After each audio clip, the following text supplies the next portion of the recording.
senador Marcos Rogério compartilhou um vídeo com trechos de seu discurso no Senado quando abordou o aumento do número de crianças não alfabetizadas e apontou as consequências da atitude da imprensa e de políticos que se recusaram a debater os problemas reais, politizando a pandemia para prejudicar o presidente Jair Bolsonaro.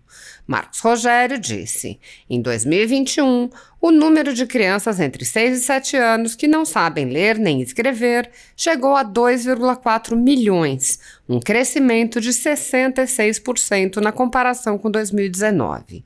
Um dos gravíssimos prejuízos que amargamos na educação com a ausência de aulas presenciais no período de pandemia.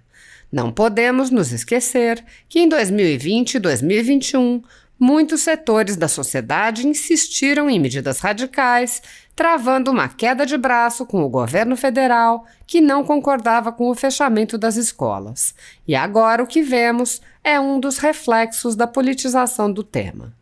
No vídeo, o senador enfatiza: não podemos esquecer que nos anos de 2020 e 2021, muitos setores da política nacional, parte da imprensa e da elite brasileira não quiseram discutir muitos dos problemas reais da pandemia, preferindo politizar o tema. Fizeram uma queda de braço com o governo federal, insistindo em medidas radicais, sem o sustentáculo em argumentos lógicos e racionais. Faltou ambiente para se estabelecer discussões concretas que permitissem a formulação de propostas coerentes.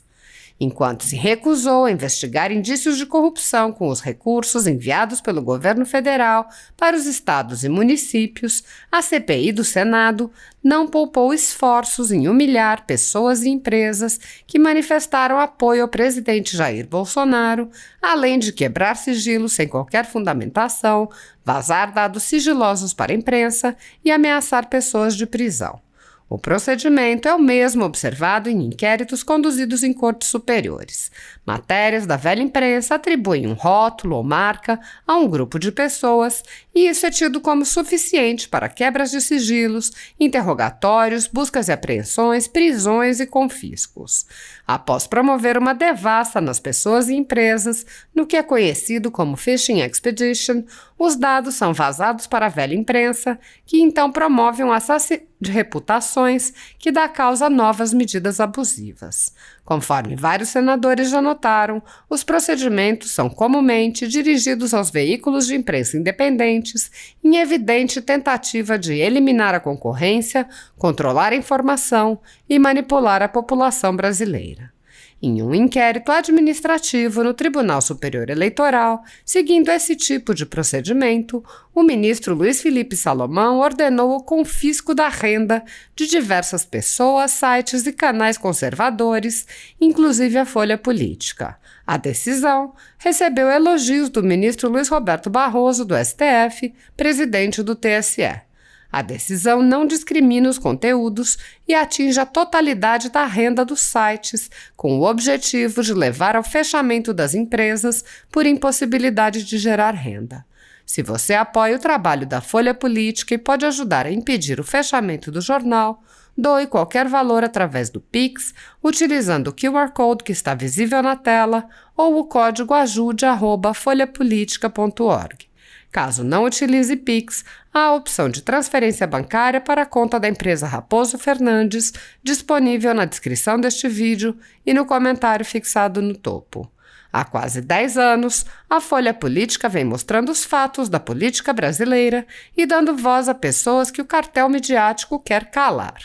Pix ajude@folhapolitica.org. Assista. Eu quero manifestar também minha preocupação com os dados que a imprensa nacional repercutiu nesta semana, tirados da nota técnica divulgada pela organização Todos pela Educação, abordando reflexos da pandemia na educação brasileira. O dado mais relevante dá conta do crescimento de 66% do número de crianças com 6 e 7 anos que ainda não sabem ler ou escrever. Em 2019 eram 1.400.000 crianças. Em 2021, esse número saltou para 2,4 milhão de crianças. Eu expressei essa preocupação, senhor presidente, no âmbito da CPI, da pandemia e em outros âmbitos, porque via, assim como grande parte do país também vê, os gravíssimos prejuízos que víamos sofrendo no processo educacional em função da ausência de aulas presenciais. Não podemos nos esquecer que, durante os anos de 2020 e 2021, muitos setores da política nacional, parte da imprensa e da elite brasileira, não quiseram discutir muitos dos problemas reais da pandemia, preferindo politizar o tema.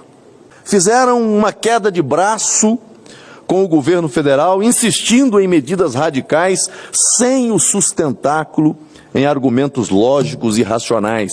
Faltou ambiente para se estabelecer discussões concretas que permitissem a formulação de propostas coerentes, de programas de enfrentamento dos nefastos efeitos da pandemia nos sistemas públicos estruturais, como é o caso da educação.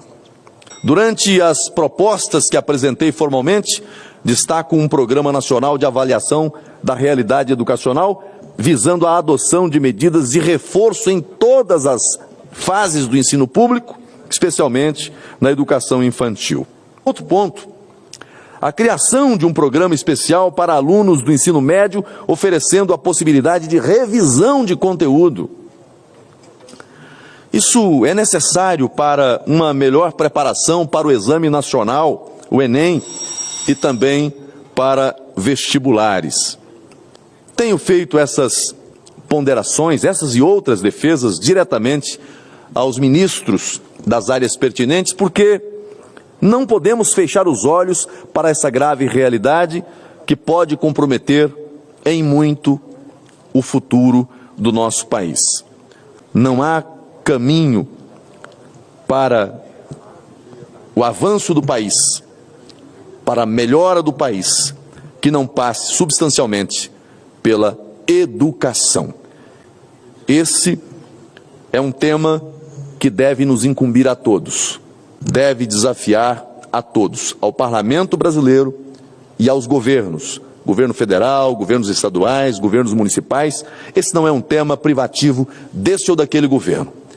É responsabilidade de todos nós. Muito obrigado, senhor presidente.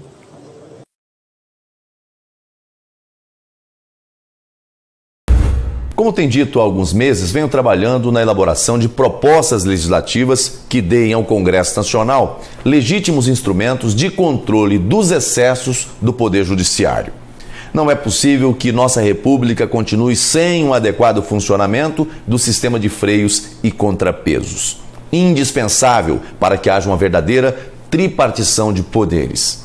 Temos assistido a uma supremacia de um poder em relação aos demais.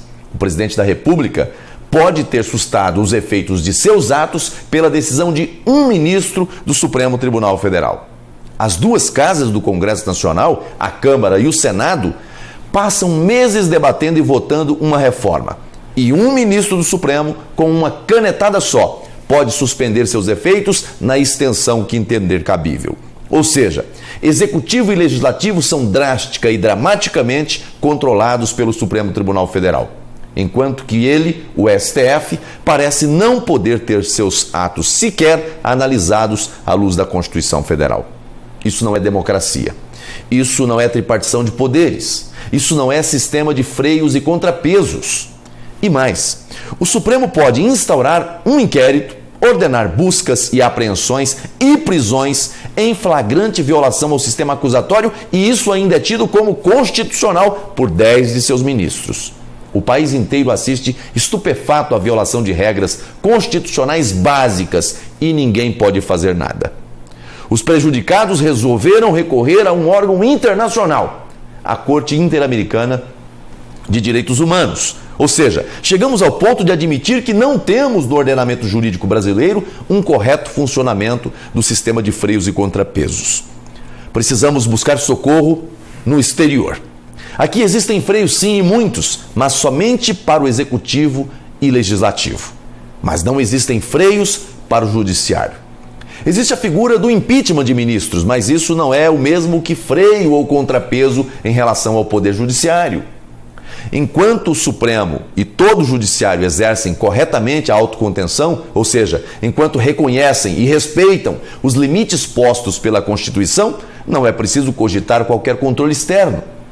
Mas quando esses limites são rompidos, a Constituição Federal precisa prever mecanismos de contenção, porque o poder pertence ao povo, à nação brasileira, e não ao presidente da República, aos congressistas ou aos ministros do Supremo. Todo o poder emana do povo. É o que proclama a Constituição Federal. No inciso 5 do seu artigo 49, a Constituição diz que o Congresso Nacional tem competência para sustar atos exorbitantes do Poder Executivo, mas nada diz sobre o Poder Judiciário. Isso não é razoável. Por causa disso, apresentei no dia 25 de junho uma proposta de emenda à Constituição a fim de garantir ao Congresso Nacional o poder de sustar atos e decisões também do Poder Judiciário, quando extrapolar sua competência e invadir atribuições dos demais poderes e instituições da República. Não queremos, obviamente, limitar as competências constitucionais do Supremo, mas impedir que o Judiciário continue sendo um superpoder. Assim como o Executivo e o Legislativo, o Supremo também precisa estar sujeito a controle para que não extrapole suas competências. A PEC que apresentei precisa de 27 assinaturas para tramitar. Quero agradecer aos senadores que já assinaram. Senador Everton, Girão, Omar Aziz, Lucas Barreto, Eumano Ferrer, Haroldo de Oliveira e Zequinha Marinho. E pedir que os demais senadores apoiem para que possa entrar em tramitação.